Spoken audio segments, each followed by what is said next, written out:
गौआ की गलिया में घूमेली दुर्गा मैया, घूमेली शीतली मैया के हमरे आरती उतारी।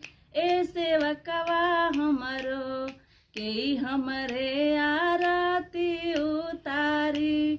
ए सेवकवा हमरो अपनी महलिया में से निकले लिया भय के मम्मी, निकले ली श्रेयांश के मम्मी। हमर रे आरती